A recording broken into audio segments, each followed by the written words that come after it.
Assalamualaikum warahmatullahi wabarakatuh. Perkenalkan, nama saya Jumriani.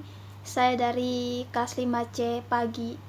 Sebenarnya, semua novel yang saya baca memiliki kesan tersendiri. Tapi, ada satu novel yang membuat saya ketagihan untuk membaca ulang, dan membaca ulang.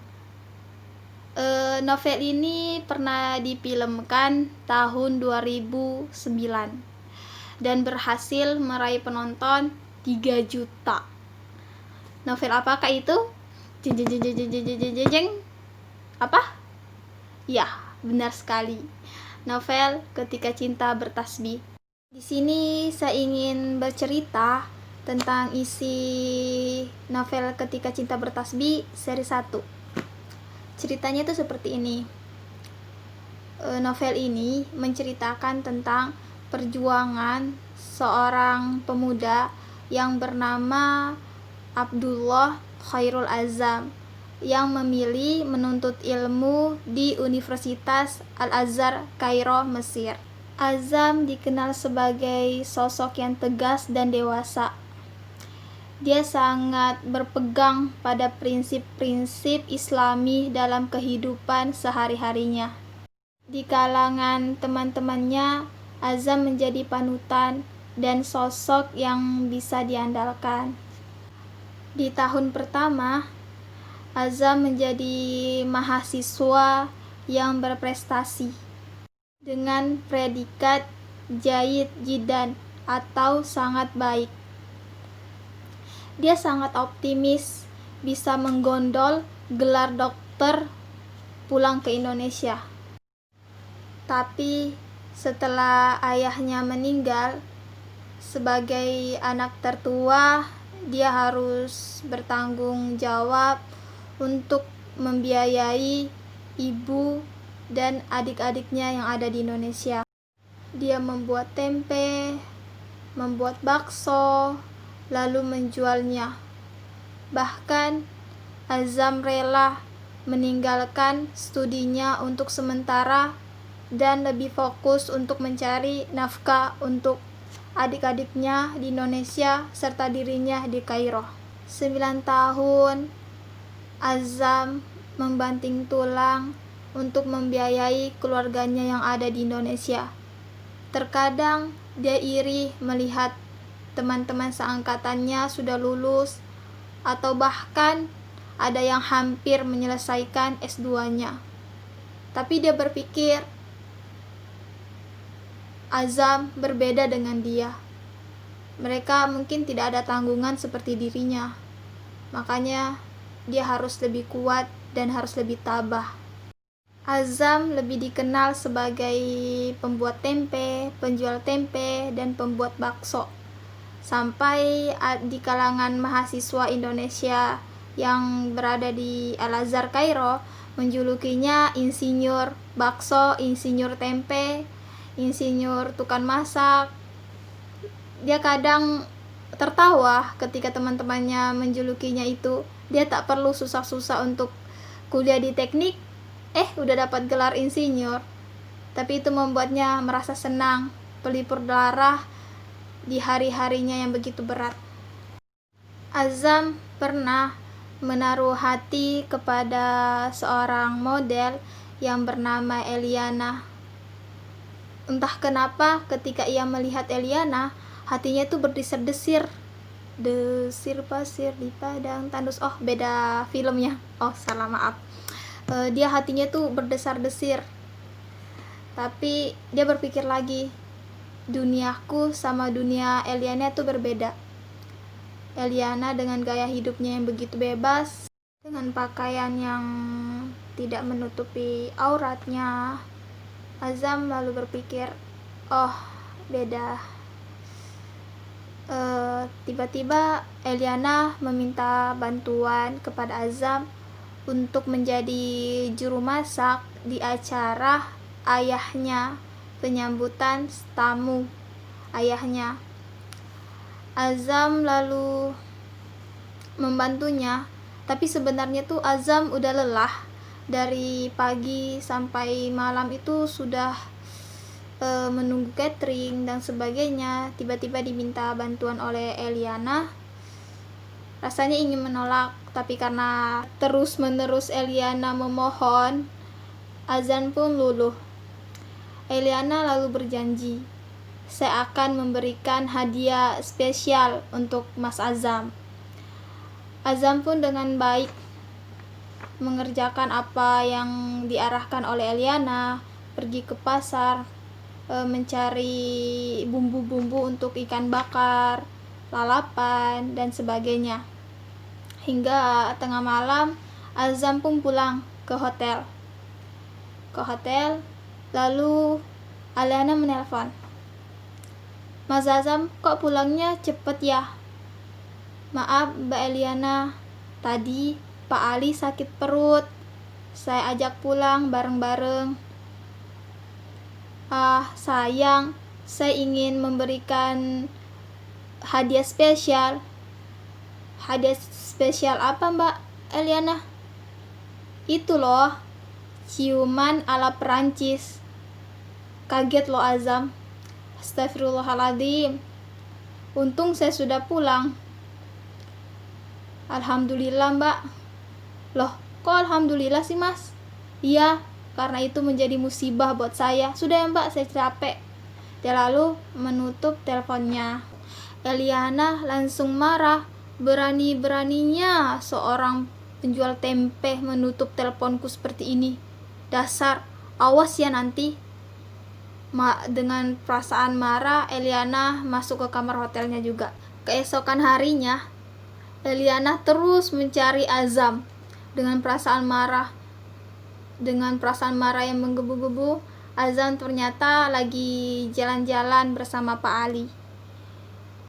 Pak Ali memberikan saran kepada Azam kalau Eliana dan Azam itu tidak cocok. Yang kita tahu, Eliana itu seorang model, pemain sinetron yang auratnya terbuka, sedangkan Azam, pemuda yang Islami, sangat tidak cocok dengan Eliana. Lalu Pak Ali bercerita tentang pesantrennya dulu, seorang kiai yang menyelamatkan hidupnya ketika dia terombang-ambing di lingkaran dosa. Dia bercerita, Pak Kiai itu memiliki seorang putri yang sangat cantik. Bukan cuma cantik, cerdas, pintar, soleha. Sekarang dia sedang menyelesaikan S2-nya di Kairo sini. Dia sangat cocok sama Mas Azam, kata Pak Ali. Siapa namanya Pak Ali? Kata Azam. Namanya Ana Altofun Nisa. Siapalah saya Pak Ali? Terlalu tinggi cita-cita itu untuk melamar seorang anak kiai. Saya ini seorang mahasiswa yang dikenal sebagai penjual tempe dan sampai sekarang tidak lulus-lulus, sudah 9 tahun. Kata Pak Ali, jangan merendah toh Azam, coba dulu. Pak Kiai tidak memandang dunia, yang dia pandang itu kesolehan seseorang. Kamu kenal Ustadz Mujab? Ustadz Mujab itu saudaraan sama Kiai Lutfi. Coba kamu sampaikan niat kamu ke Ustadz Mujab, dan Ustadz Mujab menyampaikan ke keluarga Kiai Lutfi yang ada di Indonesia. Setelah mendengarkan cerita dari Pak Ali, entah kenapa hati Azam rasanya seperti berbunga-bunga. Dia tidak sabar ingin melamar gadis itu. Dia pun pulang kembali ke hotel dan bertemu dengan Eliana, perempuan yang mencarinya sedari tadi. Dengan agak sopan dan santai, Azam mengajaknya berbicara dan menjelaskan mengapa ciuman ala Perancis itu menjadi musibah terbesar bagi Azam. Begini Mbak, setiap orang memiliki prinsip hidup. Seseorang itu berprinsip apa yang diyakini kebenarannya. Begitu juga dengan saya, Mbak. Saya memiliki prinsip yang disandarkan pada ajaran Islam. Sebab saya yakin ajaran Islam itu benar. Dimanapun buku-buku fikih yang kita baca, pasti bab pertamanya itu menjelaskan tentang toharo atau bersuci. Islam juga mengajarkan kita tentang kesucian kan, Mbak? Kesucian lahir dan batin. Kita disuruh untuk mensucikan diri kita seluruh. Jika saya melakukan ciuman ala Perancis dari Mbak, maka saya telah menodai kesucian hati saya, kesucian bibir saya, yang seharusnya istri saya lah orang yang berhak mendapatkannya. Jika saya melakukan ciuman ala Perancis yang Mbak maksud, itu adalah sebuah musibah besar bagi saya. Saya telah menodai kesucian saya dan kesucian wanita itu kan, Mbak. Saya tidak ingin bibir saya dan jiwa saya ternodai. Saya tidak tahu apa yang bisa membersihkan dosa itu. Seperti gincu, kita bisa membersihkannya karena terlihat. Tapi kalau jiwa yang kotor, kita tidak tahu bagaimana cara membersihkannya.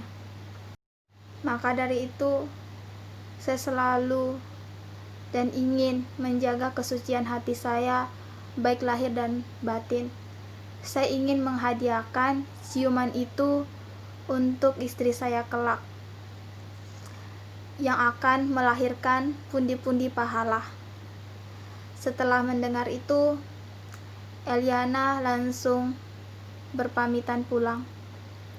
Dia rasa sangat kotor. Udah tak terhitung berapa lelaki yang pernah dia cium.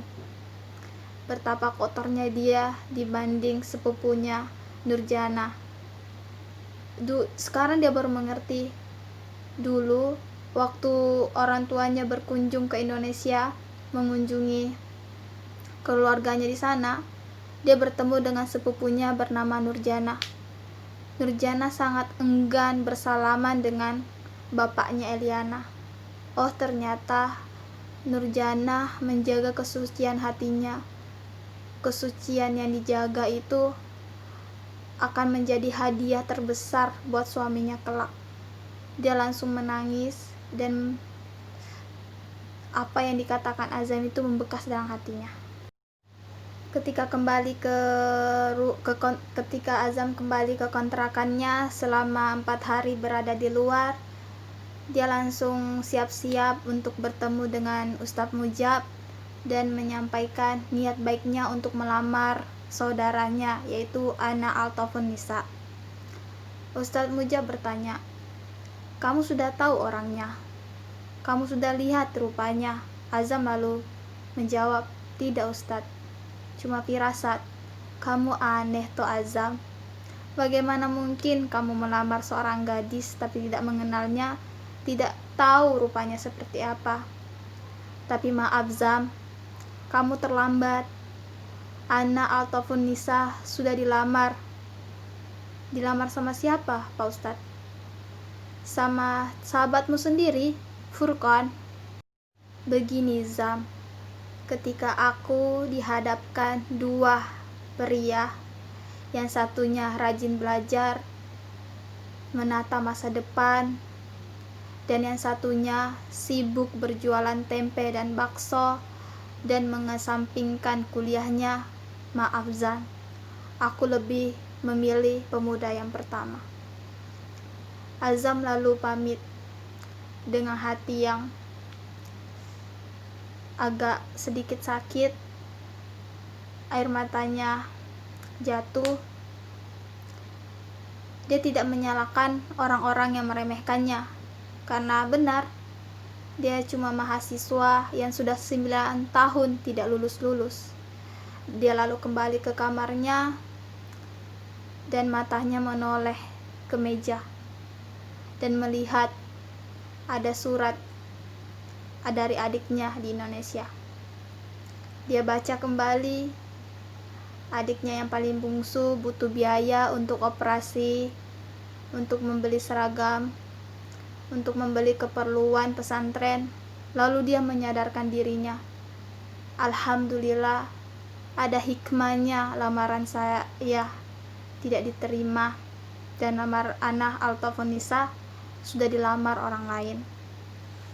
Allah ingin menyuruh saya untuk lebih fokus lagi kepada adik-adik saya hingga mereka berhasil menata masa depan mereka yang lebih baik lagi. Azam lalu optimis menutup hatinya sampai dia menyelesaikan S1-nya. Azam kembali fokus terhadap tanggung jawabnya hingga dia menerima surat dari Indonesia mengabarkan bahwa adiknya Ayatul Husna sudah selesai S1, sekarang sudah diangkat menjadi asisten dosen, dan adik yang kedua bernama Lia sudah mengajar di SDIT Al-Kautsar Solo. Jadi kata Husna, dia tidak perlu lagi memikirkan biaya di Indonesia sini. Kakak lebih fokuslah kepada studi kakak dan cepatlah selesai, karena ibu sudah rindu, ibu sudah kangen sama kakak, sudah 9 tahun. Azam membaca surat dari adiknya Husna, berderai air mata, sujud syukur betapa kerja kerasnya selama ini membuahkan hasil. Adik-adiknya sudah bisa menata masa depan yang lebih baik. Sekarang gilirannya. Dia bersyukur, dia sujud, meminta doa pada Allah, ya Allah, tambahkan kekuatan belajarku, tambahkan ilmuku, agar bisa aku selesaikan S1-ku ini dan pulang bertemu dengan ibu dan adik-adikku. Waktu telah bergulir, ujian pun sudah selesai. Azam begitu optimis Allah akan meluluskannya, karena hampir 70% soal yang dikasih dia bisa menjawabnya dengan mantap. Ketika pengumuman datang, Azam pun lulus dengan predikat jayyid, baik. Dia segera menelpon temannya untuk dipesankan tiket pulang ke Indonesia. Bu, aku pulang. Selama 9 tahun di Mesir, di buminya para nabi, yang selalu orang kenal dia sebagai mahasiswa yang tidak lulus-lulus, ternyata Azam adalah sosok seorang yang patut kita jadikan contoh. 1 dibanding 1.000.000 orang seperti Azam yang rela berkorban untuk keluarganya. Entah kenapa, setiap kali aku baca berulang-ulang, mata ini tidak pernah kering, selalu saja basah, ngenah gitu di hati. Saya juga merasakan betapa sedihnya jauh dari orang tua. Jadi novel ini menjadi penghibur buat saya juga untuk tetap belajar, memperbaiki diri, agar tidak sia-sialah orang tua melepas saya ke kampung orang ini. Itulah, saya recommended dah untuk membaca novel ini. Lebih baik novelnya dibaca daripada menonton filmnya. Kalau menonton filmnya itu kan banyak yang di-cut. Kalau novelnya itu lebih spesifik gitu, menjelaskan secara rinci Kairo itu seperti ini, Universitas Al-Azhar itu seperti ini, ayat-ayat Al-Quran dijelaskan begitu rinci, pesan moralnya begitu rinci, the best lah pokoknya. Ini baru KCB 1, seri 1. Yang KCB seri 2, Masya Allah banget, mantap. Yang seri 2 itu juga menjelaskan tentang perjuangan Azam yang di Indonesia. Dia berjuang kembali, menutup mulut-mulut para tetangga yang mengatakan, kok lulusan Mesir, Al-Azhar, cuma pengangguran, cuma jualan bakso. Dia pun memutar otaknya untuk membuka usaha yang unik dan dikenal, dan setelah itu Azan dikenal sebagai entrepreneur muda dan dai muda yang bisa menyihir ribuan jemaah ketika dia mengisi takbir akbar. Itu saja dari saya. Kalian harus baca pokoknya. Seru. Bye bye. Assalamualaikum warahmatullahi wabarakatuh.